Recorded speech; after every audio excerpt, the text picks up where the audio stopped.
Hello, आदाब, नमस्ते, सत श्री अकाल गाइस। कैसे हो आप लोग? आज हम बात करना चाहते हैं फिलिस्तीन, गाजा और इजराइल को लेकर। इजराइल जिस तरीके से फिलिस्तीन पे कहर ढा रहा है, वहाँ पे मासूम बच्चे महिलाओं को मार रहा है, ये सारी दुनिया देख रही है और आंखें बंद बंद की हुई है। आप तो जानते हैं कि एक तरफ रूस और यूक्रेन का युद्ध चल रहा है, तो यूक्रेन और रूस का सीज फायर कराने के लिए पूरी दुनिया लगी हुई है।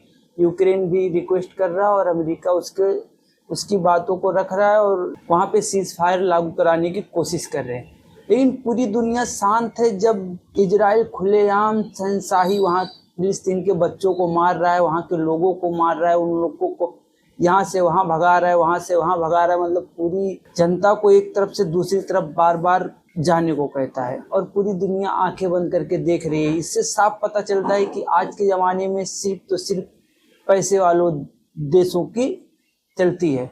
आप देख सकते हैं कि कुवैत हो या सऊदी अरब हो, उनके सामने अमेरिका के जो राष्ट्रपति है डोनाल्ड ट्रंप, वो एकदम जो वो लोग बोलते हैं उनके पास जाते हैं, बैठते हैं, डील करते हैं बड़े बड़े, लेकिन वो फिलिस्तीन का सीज फायर नहीं करा पा रहे। फिलिस्तीन को आए दिन वहाँ के बच्चों को मार रहा है, वहाँ पे भूखमरी है और शब्दों में नहीं बयां किया जा सकता वहाँ के हालात ऐसे हैं।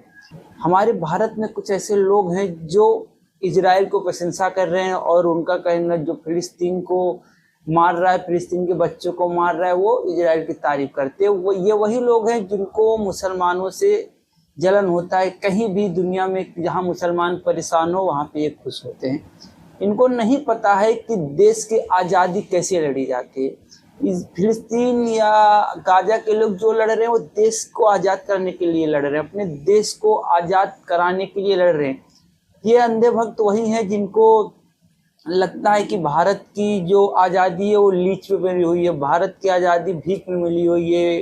कुछ अंधे भक्त के लोगों कह भी चुके हैं, लेकिन इनको नहीं पता है कि 1857 से लेकर 1947 तक भारत ने कितने आंदोलन किए और कितने लोग जान गंवाए, तब जाके भारत आज़ाद हुआ है। इनको नहीं पता कि भारत की आज़ादी में कितने लोगों ने जान गंवाया है। बस ये लोग क्या जाने, इनके लोग तो कभी आंदोलन में हिस्सा ही नहीं लिए, भारत की आज़ादी में हिस्सा ही नहीं लिए, तो उनको क्या पता कि भारत आज़ाद कैसे हुआ है।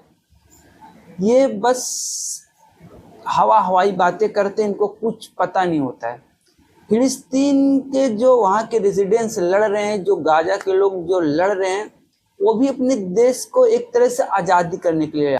भारत के जो महापुरुष थे जिन्होंने आंदोलन किया, जिन्होंने लड़ा, वो मैं गाजा के लोगों से और वहाँ के जो लड़ रहे हैं उनसे बराबरी नहीं कर रहा हूँ। मैं बस आपको कोट करके बता रहा हूँ कि वहाँ के लोग जो बड़ा लड़ रहे हैं वो लोग भी अपने देश के लिए लड़ रहे हैं।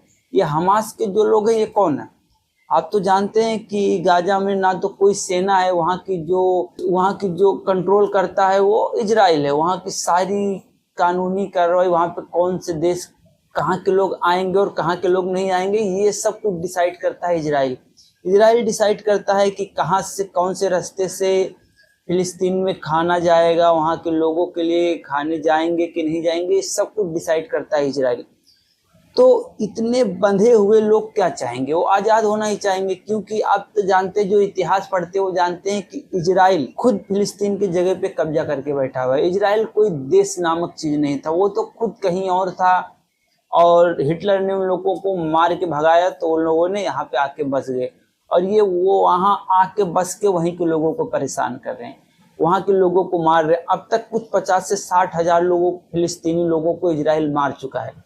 इजराइल उन्हीं लोगों पे हमला करता है जो छोटे और कमजोर होते हैं।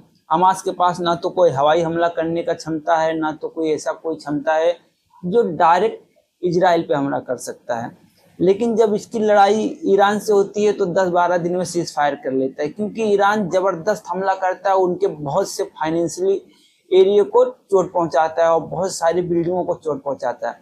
तो वहां पे लोग फटाक से सीज फायर करने के लिए तैयार हो जाते हैं। हिजबुल्ला, हालांकि हिजबुल्ला के बड़े नेता मारे गए, लेकिन हिजबुल्ला जब डायरेक्ट हमला करता था और यहाँ इनके सेना के अधिकारी मारे जाते थे, सेना के लोग मारे जाते थे, तो हिजबुल्ला से सीज फायर कर लिया। लेकिन ये लोग हमास से सीज फायर नहीं करना चाहते, क्योंकि हमास चारों तरफ से घिरा हुआ है और ये सारी से सब कुछ नेतन्याहू को कुर्सी के लिए ये सब युद्ध चल रहा है, क्योंकि जैसे ही युद्ध खत्म होएगा इसे तुरंत चुनाव वहां पे होने वाला है, चुनाव होएगा।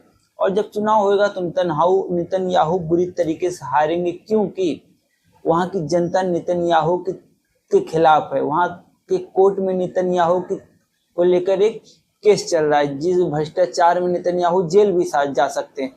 उन्हीं चीजों को टालने के लिए नेतन्याहू ये सब कर रहे हैं। ये अपनी कुर्सी बचाने के लिए मासूम बच्चों को मार रहे हैं, अपनी कुर्सी बचाने के लिए महिलाओं को मार रहे हैं, अपनी कुर्सी बचाने के लिए निहत्थे को मार रहे हैं। जब इनका सामना किसी मजबूत से होता है तो ये भीगी बिल्ली बन जाते हैं। तो ये जो अपने भारत में अंधे भक्त है, जो इजराइल को बहुत सपोर्ट करते हैं, इजराइल को अपना पापा बनाए हुए, उनको नहीं पता है कि फिलिस्तीन के लोग किस चीज की लड़ाई लड़ रहे हैं। ये तो अपने भारत की ही लड़ाई को, जो देश आजाद दिलाए उन लोग को ही नहीं मानते हैं। इन लोग का कहना है कि देश की आज़ादी भीख में मिली है। कुछ तो अंधे भक्त है जो 2014 में ही देश को आज़ादी मानते हैं, तो इनकी बात ही क्या करना।